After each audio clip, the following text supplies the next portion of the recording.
আসসালামু আলাইকুম রহমতুল্লাহ। আজকে একটা গ্রুপ ভার্ব নিয়ে কথা বলতে আসছি।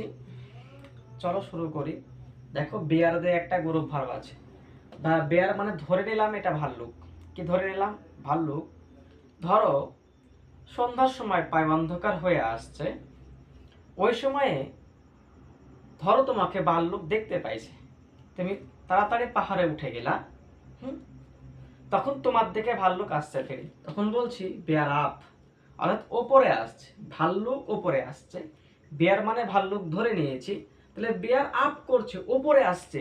তুমি দেখতে পাচ্ছ, তুমি তো মনের জোর বজায় রাখছো, রাইট? আরে বাপরে, মনের জোর বজায় রাখছো, তুমি সাবস্টেইন করছো। কারণ ওপরে আসছে।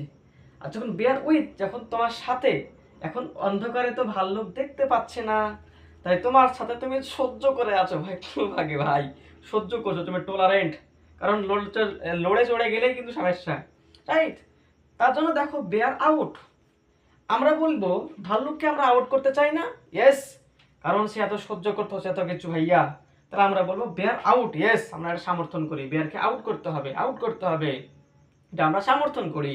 তো সে বেয়ার ডাউন, তাহলে বেয়ারকে ডাউন করে দিলাম, ধরো নিচে ফেলে দিলাম অথবা ডাউন করে দিলাম, মানে আমি ঠেলে ফেলে জয় করে ফেলেছি। তাকে ঠেলেছি, তো অবশ্যই ঠেলেছি, রাইট? তাহলে বেয়ার ডাউন, নিচে নেমে গেছে, মানে ঠেলে ফেলে জয় করেছি। এবং অ্যাওয়ে, অ্যাওয়ে মানে কি দূরে বা অফ করে দিয়েছি। দূরে করা মানে কি?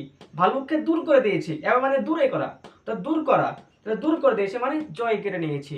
তাহলে ভালুককে অ্যাওয়ে করেছি, দূর করে নিয়েছি মানে জয় করে নিয়েছি। এটা একেবারে সহজ। আজকে এই পর্যন্ত। আসসালামু আলাইকুম ওয়া রাহমাতুল্লাহি ওয়া বারাকাতুহু।